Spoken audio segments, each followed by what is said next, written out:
उस वक्त के दिल्ली के बादशाह को शिकस्त दी। इंशाअल्लाह ताला औरंगाबाद की पूरी आवाम दिल्ली के मौजूदा बादशाह को हरा कर रहेगी इंशाअल्लाह ताला। चौथी बात, ये उत्तर प्रदेश का चीफ मिनिस्टर सुधरने वाला नहीं है, नहीं सुधरता इन्हें। 72 घंटे इलेक्शन कमीशन ने कहा, स्कूल में टीचर क्या बोलती है, नो टॉकिंग, तो उसको इलेक्शन कमीशन बोला 72 आवर्स बैन।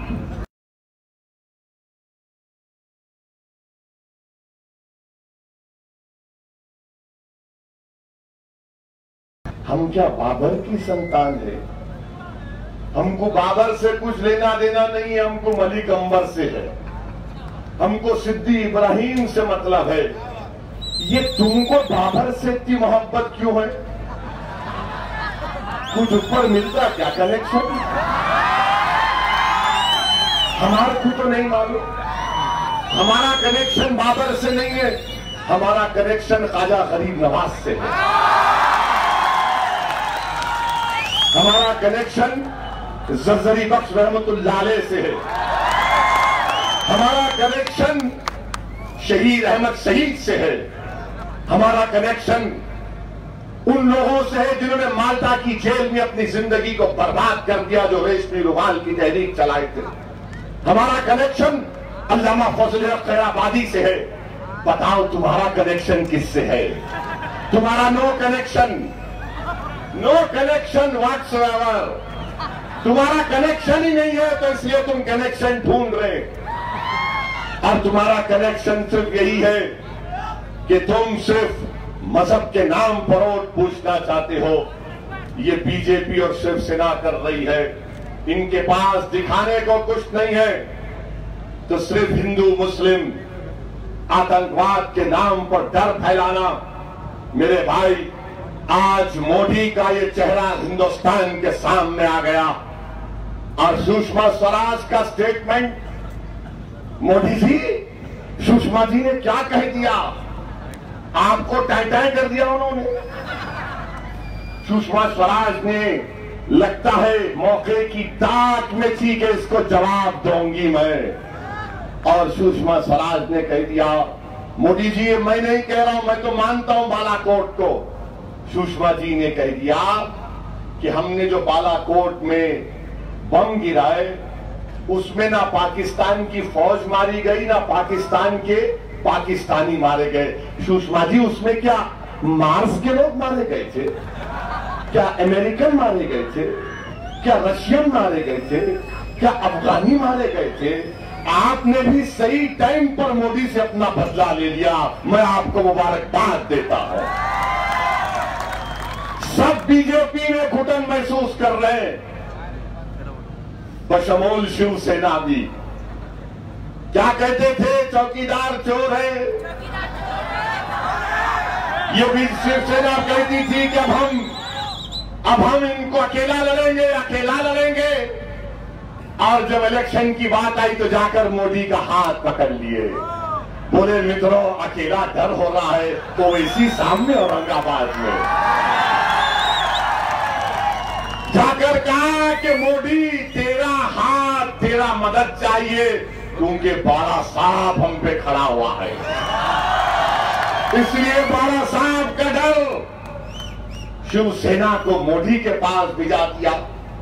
तो मेरे भाई, हर महाज पर ये मोदी के 5 साल इसने हिंदुस्तान को बर्बाद कर दिया। हिंदुस्तान की तारीख में ऐसा बड़ा झूठ बोलने वाला प्रधानमंत्री कभी नहीं आया होगा। झूठ बोलना ऐसा आर्ट से बोलते हैं। और मीडिया के लोगों, याद रखो, सरकार बदलने वाली है। देश का प्रधानमंत्री अब मोदी नहीं रहेगा। याद रखो मीडिया वालों, अब तो चमचागिरी करना छोड़ दो। अब तो बताओ कि महाराष्ट्र में बाला साहब ने इनकलाब लिख दिया है। महाराष्ट्र की सियासत में तुम कब तक मित्रों मित्रों मोदी जी करते रहोगे? अरे तुम्हारे सामने 12 साहब एक मर्द मुजाहिद की तरह मोदी से मुकाबला कर रहा है। मेरे भाई, ये अजीब और गरीब है कि जैसा इलेक्शन आता है, हर मीडिया के लोग मेरे पास आकर पूछते हैं, ए ओवैसी, मैंने जब ऐसा बोलते तो मैं समझ जाता हूं। मैं उनसे पूछता हूं, तुम्हारा टेढ़ा सवाल क्या है, पहले पूछो। बोलते ये मुस्लिम वोट कहां जाएगा? मैं बोला, अगर लेडी है तो बोलता मैडम ये तो बताओ कि ब्राह्मण वोट कहां जाएगा, मराठा वोट कहां जाएगा, साहिब का वोट कहां जाएगा? तुम मेरे पीछे क्यों पड़े हो? बोले नहीं, तुमसे ही पूछना है। मैंने कहा मुझसे क्यों पूछ रहे हो? बड़ा साहब से पूछो, तुमको जवाब दे देंगे। शोलापुर में कांग्रेस बीजेपी टाई हो गई शोलापुर में, और इंशाअल्लाह ताला बाला साहब न सिर्फ शोलापुर बल्कि अकोला से भी जीतेंगे इंशाअल्लाह ताला। सिर्फ मुस्लिम वोट कहां जा रहा? उसके बाद बोलते ये शेड्यूल कास्ट वोट क्या होगा? बोला क्या होगा, क्या मतलब? वो बेहतर जानते हैं उनका दोस्त कौन है, उनका दुश्मन कौन है। वो बेहतर जानते हैं कि उनका हमदर्द कौन है। वो बेहतर जानते हैं कि बाला साहब न सिर्फ शेड्यूल कास्ट बल्कि माइनॉरिटीज, ओबीसी और धनगर समाज, कोली समाज का ऐसा रेनबो अलायंस क्रिएट किए कि इससे मोदी भी परेशान, शिवसेना भी परेशान, कांग्रेस भी परेशान और पवार साहिब भी परेशान। मेरे भाई, पांचवी और अहम बात यह है, कांग्रेस पार्टी ये भी नहीं सुधरने वाली है। बहुत कोशिश कर लिए, औरंगाबाद में ऐसा करेंगे, फुला करेंगे। आज इस डाइस के ऊपर मैं शुक्रिया अदा करना चाहता हूं मोहतरम जनाब जावेद कुरैशी का। ये स्पिरिट हमको पैदा करना है। मैं फोन किया जावेद कुरैशी साहब को, मैं पूछा कहां हैं आप? तो बोले कि सर मैं कहां जाऊंगा, आप मेरे को भूल गए। मैंने कहा नहीं भूला, तुम्हारी याद बहुत आ रही है, मैं तुम्हारे घर को आ रहा हूं। बोले सर मैं तैयार बैठा हूं। मैं गया घर को, जावेद साहब को अपने गले से लगाया और उनसे एक ही बात कहा कि जावेद साहब अब दूरी नहीं होगी, अब दूरी उसी वक्त पैदा होगी कि जब तुम दुनिया से तुम रुखसत होगे या मैं रुखसत होगा, हमको मिलकर रहना इंशाअल्लाह। ये सच्चा स्पिरिट है जिसको कांग्रेस समझ नहीं पा रही है। और कांग्रेस बार बार ये बोलना कि वोट काटेंगे, बाला साहब वोट काटेंगे, असदुद्दीन ओवैसी वोट काटेगा, इम्तियाज वोट काटेगा। अरे तुम क्या वोट काटने का नाम तुमको क्या जिंदगी में वही मिल गया? कोई दूसरी चीज तुमको याद नहीं आती कि वोट काटना? अरे तुम नहीं रोक पा रहे आरएसएस को। बताओ हिंदुस्तान में किसने कहा था कि आरएसएस को कानून के दायरे में लाना चाहिए? 70 साल में किसने कहा? बताओ। आरएसएस को कॉन्स्टिट्यूशन के दायरे में लाना चाहिए, किसने कहा? किसने कहा आरएसएस को कॉन्स्टिट्यूशन के दायरे में लाना चाहिए? किसने कहा? मुझे बताओ, जोर से बताओ, पुकार के बताओ, ताकि नागपुर और मोदी को मालूम हो सके। किसने कहा? जोर से बोलो, और जोर से बोलो, दबा के बोलो, जम के बोलो, मिलकर बोलो, एक होकर बोलो। सुने कांग्रेसियों, मोदी सुने, एक ही मिनट में पूरे बोल रहे बाला साहेब, बाला साहेब, थी और लोग समझ रहे थे कि अच्छे दिन आएंगे और लोग मोदी मोदी, अब कोई नहीं बोल रहे। अच्छे दिन तो बहुजन वंचित आघाड़ी के आगे अल्हम्दुलिल्लाह। अब यहां से हमारे अच्छे दिन शुरू होंगे इंशाअल्लाह ताला। ये जो हमारा मिलाप है ये सिर्फ असेंबली इलेक्शन तक, पार्लियामेंट इलेक्शन तक नहीं है, बल्कि इंशाअल्लाह ताला जितने भी इलेक्शन महाराष्ट्र में आएंगे मैं बाला साहब के पीछे खड़ा रहूंगा। जिस तरह शिवाजी के साथ सिद्दी इब्राहिम खड़ा था, बाला साहब इसी तरह मैं आपके साथ खड़े रहूंगा इंशाअल्लाह ताला। हमको इस समाज को बचाना है, इस समाज को उसका मुकाम दिलाना है, इस समाज में एक जोश पैदा करना है, ताकि ये जो तमाम पार्टियां महाराष्ट्र में पॉलिटिकल पार्टी नहीं है, महाराष्ट्र में 50-60 खानदान है जो महाराष्ट्र के पॉलिटिक्स को कंट्रोल करते हैं कास्ट के नाम पर। आज बाला साहब जो काम उठाए इंशाअल्लाह ताला वो 50 खानदान भी डरेंगे, नागपुर का आरएसएस का चड्डी खानदान भी डरेगा, और दिल्ली में बैठे हुए जितने परिवार, जितने फैमिली है, सब डर रहे हैं। मेरे से पूछ रहे हैं कि बताओ तुमने तेलंगाना में तो स्वीप कर दिया, तुमने आंध्रा में स्वीप कर दिया, अब महाराष्ट्र में क्या होगा? मैंने कहा जो आंध्रा तेलंगाना में हुआ वो महाराष्ट्र में होगा इंशाअल्लाह। मेरे भाई छठी बात यह है कि मैं बड़ी तकलीफ के साथ आपसे अर्ज कर रहा हूं, दो ऐसे वाकयात मेरी जिंदगी में 15 साल की अपनी पार्लिमानी जिंदगी में हुए। पीछे जाके ठहर जाओ ना भाई, क्योंकि आप मेरे हैं, अपने हैं। सबसे मैं गैरों के सामने, दुश्मनों के सामने मैं लेता हूं अपनी तकलीफ का इजहार नहीं कर सकता, क्योंकि ये मजमा मेरे अपनों का है। मुझे मालूम कि आप मेरे हैं, मैं आपका हूं।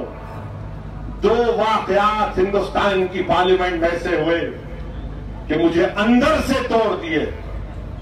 एक, जब ट्रिपल तलाक का बिल लाया गया, जब कोई नहीं उठा मदद के लिए, मैं अकेला पुकार रहा था कि देखो ये बाबा साहिब के बना हुए संविधान के खिलाफ है, ये मुस्लिम महिलाओं को न इंसाफ नहीं नाइंसाफी दिलाएगा, ये हमारे कानून में, हमारी शनाख्त में मदाखलत है। उस वक्त मुझे अपना अकेलापन महसूस हुआ। मैं कभी दाएं देखता तो कभी बाएं देखता कि या अल्लाह कोई तो उठेगा और बताएगा इन लोगों को। मगर मेरे भाई उतना अकेलापन महसूस हुआ कि मैंने अपने हाथों से अपने मरहूम बाप को कब्रिस्तान में कब्र में उतारा। वैसे थे बाप, मुझे उस बेटे को उस वक्त तकलीफ नहीं हुई जब मुझे उस दिन ऐवान पार्लियामेंट में इतनी तकलीफ उठाना पड़ा।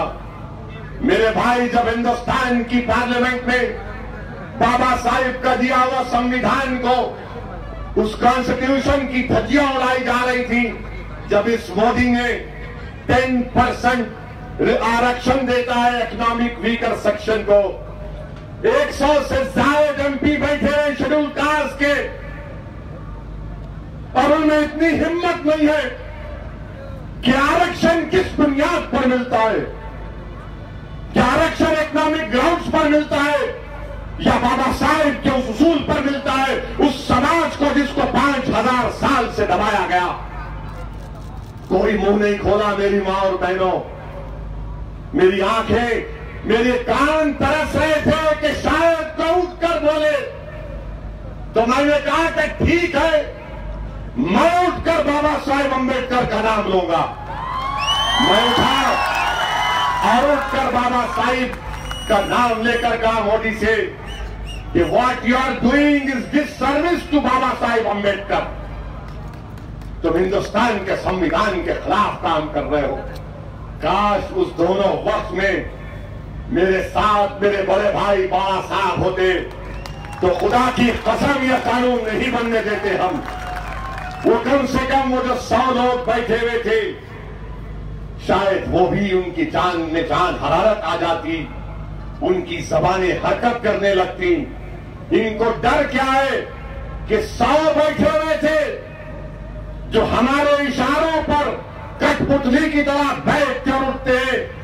अगर एक बाबा साहिब अम्बेडकर का खून हिंदुस्तान की पार्लियामेंट में चला जाएगा तो इनको डर है, खौफ है कि अम्बेडकर का जानशीन, बाबा साहिब का जानशीन अगर पार्लियामेंट में खड़ा हो गया तो हिंदुस्तान की पार्लियामेंट के दरों दीवार को भी अम्बेडकर की औलाद की आवाज को सुनना पड़ेगा, मानना पड़ेगा। मेरे अजीज दोस्तों और बुजुर्गों, मेरे अजीज दोस्तों और बुजुर्गों, आखिरी मरहले, आखिरी बात कहकर अपनी जगह ले लूंगा।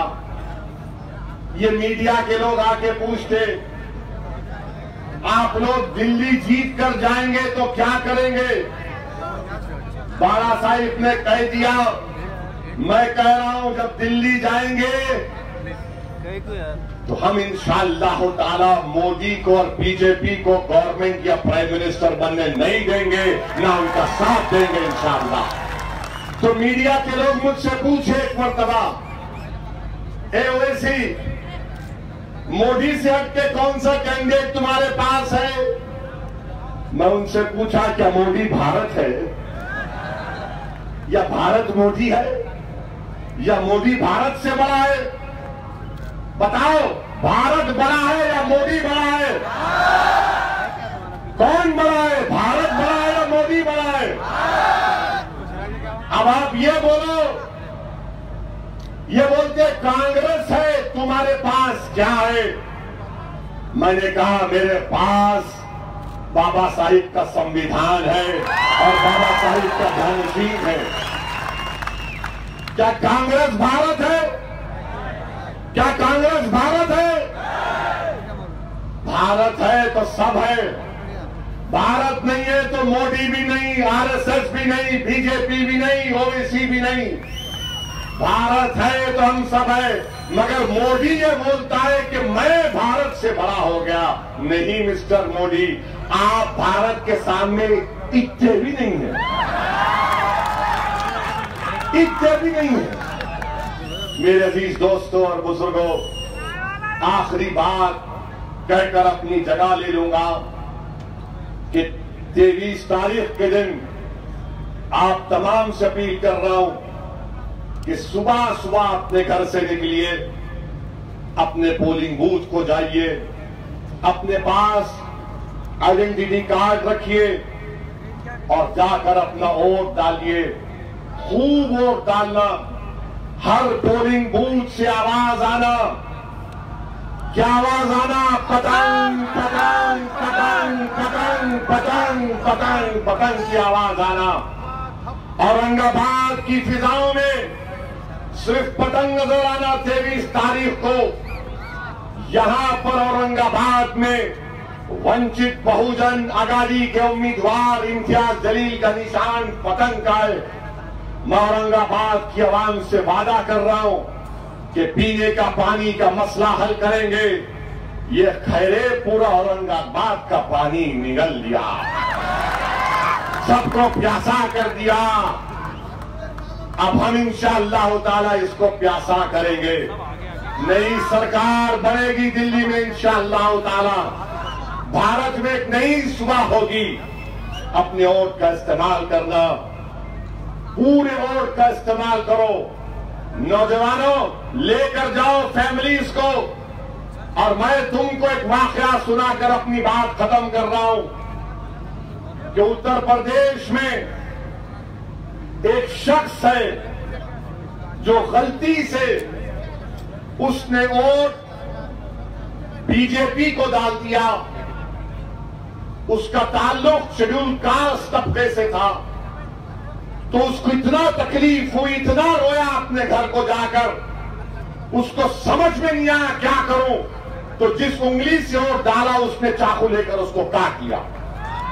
नहीं मेरे भाई, मैं ये नहीं कह रहा हूं कि तुम उंगली काटो, मैं ये कह रहा हूं ये उंगली को उठाओ, बटन दबाओ दबाओ दबाओ दबाओ। जब दबाओगे तो सोचना ये मोदी और आरएसएस ने हमको दबाया था भीमा कोरेगांव में, अब हम यहां पर बटन दबाएंगे। इस मोदी ने हमको भीमा कोरेगांव में हमारे बच्चों को जेल में डाला, हम बटन दबाएंगे। इस मोदी ने, आरएसएस ने अखलाक को, पीलू खान को जो औरंगाबाद में हमारे मियों भाई हैं, निकलो। आज पीलू खान का जमहूरी तौर पर रूह तुमको पुकार कर कह रही है बटन दबाओ, बटन दबाओ और इम्तियाज जलील को किसी मुशान कामयाबी दिलाओ। और जब असेंबली इलेक्शन आएगा तो फिर खेल में और मजा आएगा और ऐसा खेल होगा कि डॉक्टर कादरी भी इंशाअल्लाह एमएलए बनकर जाएगा महाराष्ट्र के असेंबली को। मैं डॉक्टर कादरी का भी शुक्रिया अदा करता हूं कि उन्होंने बड़ा रोल अदा किया मुझे अपने बड़े भाई से खरीद करने का। ये डॉक्टर की जवानी का राज क्या है मुझे नहीं मालूम, कभी बाद में बताऊंगा आपको, बाद में बताऊंगा। मेरे भाई कल शबे बारात है, कल शबे बारात है। मैं आपसे अपील कर रहा हूं, अल्लाह जो है बनी कल्ब के बकरियों के बालों की तरह लोगों के गुनाहों को माफ करता। आप मेरे लिए भी दुआ करना। मैं गुनाहगार हूं मेरे भाई, बेसरो सामानी की आलम में हम मुकाबला कर रहे हैं। मुझे 5 साल पहले तुमने अपनी मोहब्बतों से यहां पर आने की दावत दी। मेरा आज उस वक्त भी कोई मेरा जाती मफाद नहीं था, ना आज है। मेरा मकसद सिर्फ यही है कि एक शऊर बेदार हो, हमारी आवाज हो हिंदुस्तान की पार्लियामेंट में, महाराष्ट्र की असेंबली में। मेरे लिए दुआ करना और जब तुम दुआ करोगे तो दुआ करना कि अल्लाह जो मजलिस इत्तेहाद और मुस्लिमीन ने मजलूमों के साथ इत्तेहाद किया, कमजोरों के साथ इत्तेहाद किया, अल्लाह तो जमीन और आसमान का खालिक है, इख्तिदार देना तेरे बस की बात है। तू महाराष्ट्र में मजलूमों को, कमजोरों को इख्तिदार से नवाज दे। दुआ करो कि ना सिर्फ औरंगाबाद बल्कि वंचित बहुजन आघाड़ी के हर उम्मीदवार को अल्लाह रब्बुल इज्जत कामयाब और कामरान कर दे। शुक्रिया, खुदा।